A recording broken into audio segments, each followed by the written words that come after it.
तो एक तरफ कांग्रेस नेता गौरव गोगोई पर पाकिस्तानी एजेंट होने के आरोप लगा रहे हैं। ये आरोप सही हैं या मिसफायर कर सकते हैं, ये तो आगे पता चलेगा। लेकिन असम से करीब 1700 किलोमीटर दूर तेलंगाना के मुख्यमंत्री रेवंत रेड्डी ने एक और बयान देकर सियासी तापमान बढ़ा दिया है। उनका यह कहना है कि मुझे रेवंत कहो या रेवंतुद्दीन, कोई फर्क नहीं पड़ता। इस पर बीजेपी का क्या आया है रिएक्शन, वो आपको सुनना चाहिए। सरकार में बराबर मुस्लिम माइनॉरिटी को हिस्सा दे दिए, उनका हक है, उन लोगों का हक उनको पहुंचा दिए। इसीलिए आज कोई मुसलमान के भाई रेवंत को रेवंतुद्दीन कहे तो भी मेरे कोई परवाह नहीं है। मैं इसको अच्छी तरीका से मैं स्वीकार करता हूं। कांग्रेस पार्टी कभी भी वोट बैंक पॉलिटिक्स करती है, जो ऑफिसमेंट पॉलिटिक्स करती है और सूडो सेक्युलरिज्म के पॉलिटिक्स करते हैं। तो रेवंत रेड्डी कह रहे हैं कि मुझे रेउद्दीन कहो तो चलेगा। अब कांग्रेस पार्टी क्या एक मुस्लिम पार्टी बनकर रह गई है, यह सवाल भी लोग पूछ रहे हैं। लेकिन हैदराबाद वाले भाईजान हिमंता पर किस कदर भड़के हुए हैं, पहले वो खबर आपको ये बताएंगे। जहां हैदराबाद वाले ओवैसी भाईजान अब हिमंता के साथ 1-to-1 फाइट में नजर आ रहे हैं। सियासी दंगल की पिच कर दी गई है। लेकिन भाईजान से भिड़ने से पहले कैसे हिमंता भक्ति में डूबे हुए हैं, वो तस्वीरें आपको दिखाते हैं। ये तस्वीरें बता रही हैं हिमंता बिस्व शर्मा। आप देखेंगे कि अपना पूरा सियासी माहौल गरमा देने के बाद हिमंता भक्ति के भाव में डूब चुके हैं। हिमंता के लिए कर्म पहले है और धर्म भी पहले है। उसी को बताती ये तस्वीरें आप देखेंगे कि कैसे मंत्रोच्चार के साथ पूजा पर बैठे हुए हैं। हिंदू पद्धति अपनाते हुए वस्त्र से लेकर पूरी पूजा उसी विधि विधान के साथ करते हुए दिख रहे हैं। हिमंता पर मौलाना बरस रहे हैं तो उनकी ये लड़ाई किसी एक मोर्चे की नहीं है, बल्कि हिमंता आज दो मोर्चों पर सियासी फाइट कर रहे हैं। एक तरफ है कांग्रेस नेता गौरव गोगोई और दूसरी तरफ है AIMIM के अध्यक्ष असदुद्दीन ओवैसी। हिमंता और ओवैसी की लड़ाई दरअसल 2 रुपए के पीछे की कहानी है। इसके बारे में आपको हम आगे बताएंगे, लेकिन उससे पहले ओवैसी के 2 रुपए वाले ऑफर पर क्या जवाब दिया है वो आपको सुनवाते हैं। ये 2 रुपये है। आसाम का चीफ मिनिस्टर बोल रहा है कि अगर वहां के मियां मुसलमान ऑटो में किसी को बिठा कर लेकर गए, 5 रुपये अगर ऑटो का किराया है तो 4 रुपये दो। हेमंत बिस्व शर्मा ये 2 रुपये की भीख तेरे को देता हूं मैं, लेता क्या तू बोल। वो पता नहीं ओवैसी कौन सा रिमार्क से मेरे ऑफेंडेड हुए। मैं तो मुसलमान का खिलाफ कुछ नहीं बोलता हूं। मैं बांग्लादेश से आए हुए घुसपैठिया का ऊपर बोलते हूँ। उनको भी बोलना सही है मेरा साथ। किसलिए भारत में हमारा पास ही हमारे लोगों के लिए संसाधन नहीं है। हम कहाँ से बांग्लादेशियों को देने जाऊंगा। आई थिंक मेरा तो कोई बातचीत नहीं होता है ओवैसी से। वो बोल रहा है मुझे 2 रुपया देगा। मैं बोला चलो 2 रुपया लेने में जाऊंगा तो फ्लाइट का खर्चा बहुत होगा, आप मुझे दे दो, यहाँ आके मैं ले लूंगा।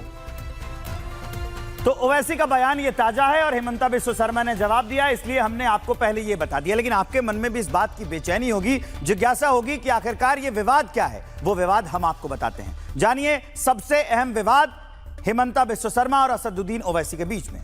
हिमंता इस वक्त 2 मोर्चों पर फाइट करते हुए दिखाई दे रहे हैं, जो बात हम आपको बता चुके हैं। एक तरफ असम के गौरव गोगोई हैं, उनसे उनकी सीधी लड़ाई है, और दूसरी तरफ हैदराबाद के ओवैसी भाईजान AIMIM के अध्यक्ष, उनकी 1-to-1 फाइट इन दोनों जगहों पर चल रही है 2 मोर्चों के साथ। हिमंता ने कहा कि मियां को मांगने पर 1 रुपए कम दो। वो बयान आपको याद होगा, कहा था कि एक रिक्शा वाला मियां अगर 5 रुपए मांगता है तो उसको 4 रुपए दो, 1 रुपया काट लो। इस तरह परेशान होकर मियां राज्य छोड़ देंगे, यह हिमंता बिस्व शर्मा का बयान था। यहां हिमंता घुसपैठिया को मियां बताना चाह रहे थे, लेकिन इस पर असदुद्दीन ओवैसी ने करारा पलटवार किया जमकर। ओवैसी ने कहा कि मैं हिमंता को 1 नहीं 2 रुपए भीख में देता हूं। अब हिमंता ने ओवैसी के बयान पर फिर पलटवार किया। वार पलटवार तो चलते हैं ना। तो अब हिमंता कह रहे हैं कि ओवैसी जो 2 रुपए देंगे मैं वो विकास में लगा दूंगा। हिमंता ने यह कहा कि घुसपैठियों पर बोलने से ओवैसी आखिर क्यों खपा हो रहे हैं। हिमंता और ओवैसी की जुबानी जंग दोनों के लिए फायदे का सौदा है। दोनों के ही कोर वोटर उनके इस एजेंडे से उनके साथ दिखाई देंगे। मुसलमान ओवैसी के साथ दिखाई देगा और हिंदू हिमंता बिस्व शर्मा के साथ दिखाई देगा। और एक तरफ ओवैसी हिमंता से लड़ाई में पड़े हुए हैं और दूसरी तरफ ओवैसी का एक सपना भी आज साकार होता हुआ नजर आ रहा है। वो क्या सपना है? क्योंकि ओवैसी हमेशा से बुर्के वाली मेयर देखना चाहते थे ना, और अब महाराष्ट्र के मालेगांव नगर निगम में इस्लाम पार्टी की उम्मीदवार नसरीन बानो शेख मेयर बन गई हैं। मतलब आज ओवैसी खुश तो बहुत होंगे। मालेगांव तो मुस्लिम मेयर यहां पर बन गई, लेकिन बंगाल में नई बाबरी को लेकर बाबा के प्रदेश में हंगामा तेज हो गया है, क्योंकि बंगाल में बाबरी बनने से पहले ही लखनऊ में इसके विध्वंस की पिच सेट कर दी गई है।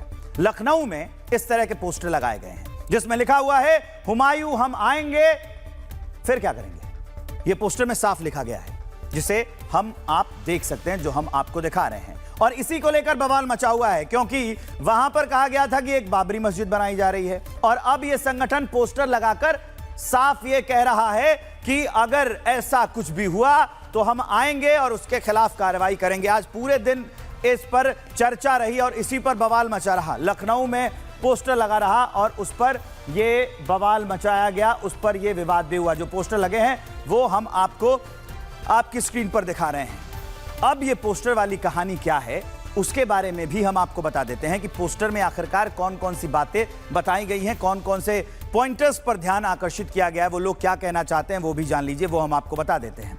लखनऊ में जो पोस्टर लगे हुए हैं उस पर यह कहा गया है बंगाल में बन रही बाबरी को लेकर पूरे उत्तर प्रदेश में उबाल है, पूरे उत्तर प्रदेश में उबाल मचा हुआ है।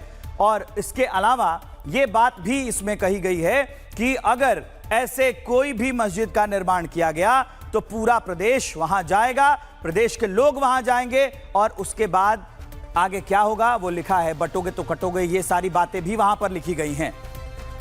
लखनऊ में जगह जगह ये पूरे पोस्टर लगाए गए हैं। शहर के 1090 चौराहा हजरतगंज चौराहे पर ये पोस्टर दिखे हैं। पोस्टर में लिखा है कि हुमायूं हम आएंगे और बाबरी गिराएंगे। शहर में ये पोस्टर विश्व हिंदू रक्षा दल की तरफ से लगाया गया है और पोस्टर के ऊपर संगठन का नाम लिखा गया है, बड़े बड़े अक्षरों में लिखा गया है और नीचे वही संदेश लिखा गया है।